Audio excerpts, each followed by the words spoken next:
damay rafetlu cette forte mobilisation bi nga xamante ni yaakaar naa bi ñu tàmbalee campagne ak léegi c'est une première depuis qu'on a ouvert la campagne électorale 2022 ñi ciy rafetlu nag la présence de l'ensemble des leaders u département bi yëpp muy góor muy jigéen muy au conseil des collectivités territoriales conseil économique député maire vraiment ñoom ñëpp ils ont répondu présent loolu nag li ko waral son excellence Macky Sall moom moo ko waral ndax fan yee ñu weesu dafa woowoon département bi yëpp gannaaw bi ñu génnee ci élection locale yi nga xam ne dafa mun ay liste parallèle te liste yooyu yëpp njabootam la mu daal leen woo pour que ñu joxante loxo vraiment ànd liggéey pour vraiment législative ñi am fi benn score bu nga xam ne dina am solo trop vraiment pour que moom mu mën a eggale li nga xam ne daf ko sumb ci liggéey bi ndax assemblée nationale vraiment dafa nekk organe bu indépendant mais dafa bokk ci doxalinu état déjà état li koy doxal mooy budget te budget bu ko assemblée nationale rejeté cela veut dire que état bu année boobu du am lu mu liggéey moo tax nag dafa baax trop ñu son excellence am vraiment score bi ci war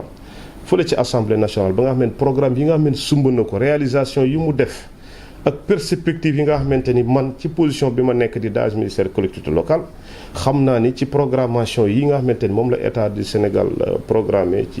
ci planification rëy na rëyaay bi nga xamante ni baax na ci son excellence am assemblée nationale bu répondre vraiment aux objectifs généraux de la société ñu jox ko ci la majorité qu'il faut donc dañuy rafetlu vraiment présence su ñëpp. suñu xel dal na bu baax a baax ndax ñun xam nga fii suñu gox yi moom mën nañ ko considérer comme titre foncier wu Benno Bokk Yaakaar wax dëgg yàlla bi ñu demee élection locale 11 collectivités territoriales yëpp Benno Bokk Yaakaar moo ko gagné. élection législative man bi ma duggee ci politique yàggul 2017 la 2017 ñoo gagné 2019 ñu gagné 2022 encore ñu gagné bu ñu mënee wax ni y a jamais 203 waxatu mag nag 3 xanaa bu 3 mën a am 4 mën a am donc fii suñu xel dal na ci bu baax a baax ndax yàlla suturaat na ba man ak sama naataango maire yi fi nekk ak responsable yi fi nekk lépp lu son excellence Macky Sall di dérouler au sommet ñun moom la ñuy appliquer vraiment au niveau territorial. raison pour laquelle maire yi à l'unanimité macha allah juboo nañ seen askan boobu bu ñu leen woowee kenn du am inquiétude que ni incha allah le 31 juillet ba département de Dagana du am victoire contre les autres partis yi nga xamante ni xëy na parti fooykaay la. dañu ñuy faral di bàkkee comme le plus jeune maire maanaam maire bu gën a suufee ci wàllu at fii ci département de Dagana xëy na loolu tax na ba jeunesse bi xam ni man bokk ci ñoom laa bokk ba lépp loo yëkkati rek ñu àndandoo yëkkati ko ak ñoom waaye loolu dafa doyul ndax boo dee jeune te lépp lu la jeunesse bi doon xaare defuloo ko tamit xëy na doo am loolu ñun sant nañu yàlla nag ba fii surtout ci Ross Béthio mën naan sax ci département bi ndax yàlla suturaal nañu ba daanaka dëkk bu ñu taxaw rek mën nañ ni fii lañ dëkk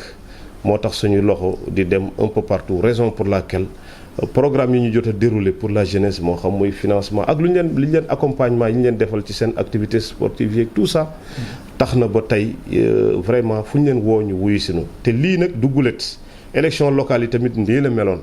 bi ñu demee ba war jël parole vraiment jeunesse bi dañu arraché micro bi daal di ma xamal ni yow sa parole mooy suñu parole raison pour laquelle fii amatul lu ñu fiy communiquer fépp foo jëm foofu foo joxoñ fa la ñu jëm donc lii fi am tey du dara dul confirmer quelque chose bu nga xamante ni jotoon nañ ko réaliser quelques mois avant. Waalo fii moom dafa nekk bërëbu bayekaay rawatina mbayum ceeb naam yeneen xeetu mbay sax am na fi waaye mbayum ceeb am na jafe-jafe yi fi amoon yàlla suturaal nañu ba Macky Sall bu mu ñëwee léegi lim fi def kenn mosu ko def déjà lim fi baale ci bor benn président depuis 1960 jusqu'à la date d'aujourd'hui mosu ko def président Macky Sall li mu réalisé donc ci wàllu mbay dafa yaatu moo tax fan yee ñu weesu sunu mbokk baykat yi woon nañu man ak le ministre Omar Sarr di def un peu l'état des lieux maanaam di xoolaat mbay mi fan la tolloog yenn jafe-jafe ñoo des macha allah rencontre boobu bokk na ci yu ñu permettre ñu xam lan la population du Waalo wala commune bu Ross Béthio département de Dagana di xaar ci élection yi lu dara lu dul ñu gën a soqali mbay mi gën a financer mbay mi gën a jox jeunes yi ay périmètres agricoles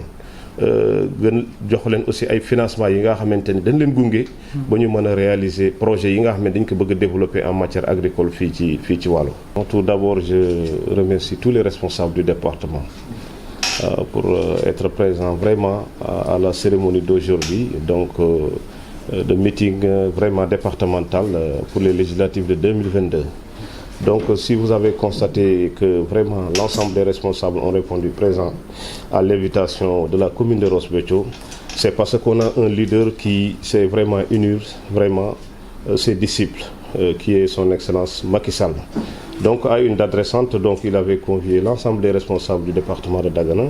au palais, vraiment pour discuter, parce qu'en fait on sort des élections locales et il y avait des listes parallèles. Il était question vraiment de rassembler l'ensemble de la famille de Benno Bokk Yakaar. Je pense que c'est d'une part ce qui a permis vraiment de rassembler les responsables. D'autre part quand même, on entretient d'excellents rapports avec nos collègues maires, avec les membres de notre parti qui est de l'APR et les membres de la mouvance Benno Bokk Yakaar. Je pense que c'est la raison pour laquelle l'ensemble de ces collègues vraiment du département ont répondu présent à cette cérémonie. Il y a quelque chose qui se dit très souvent ici dans la commune de Ross Béthio, dans le département de Dagana et globalement dans la région de Saint-Louis, que je suis considéré comme le maire le plus jeune du département. Peut-être que c'est ce qui justifie ça, mais en vérité il faut noter qu'à Ross Béthio quand même on a une équipe municipale jeune.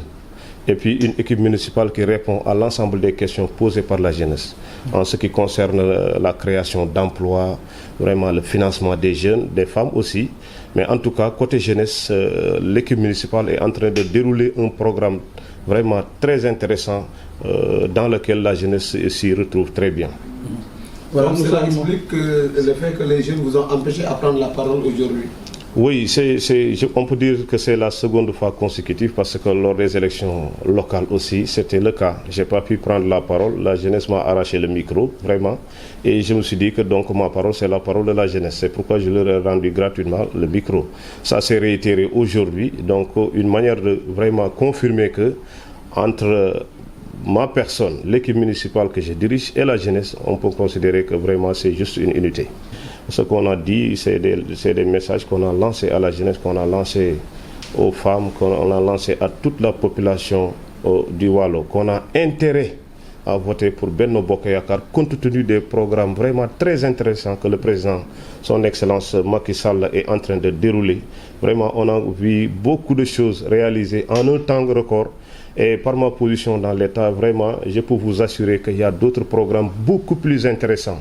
et dans lesquels programmes vraiment le Waalo est bien pris en charge. Donc je pense que voter utile, c'est voter Benno Bokk Yakaar. Vous savez, le département de Dagana peut être constitué comme le grenier du Sénégal, en particulier la commune de Ross Béthio, là où vous êtes. Donc si on passe à des retombées, notamment c'est lié à l'agriculture. Il y a beaucoup de questions qui ont été évoquées récemment avec le collectif des agriculteurs. Donc, il nous avait conviés à une rencontre ici à Ross Béthio, le ministre Oumar Sarr, le maire de Ronkh et moi-même. Et on a discuté de beaucoup de questions sur lesquelles vraiment la population a des attentes très fortes à la suite de ces législatives.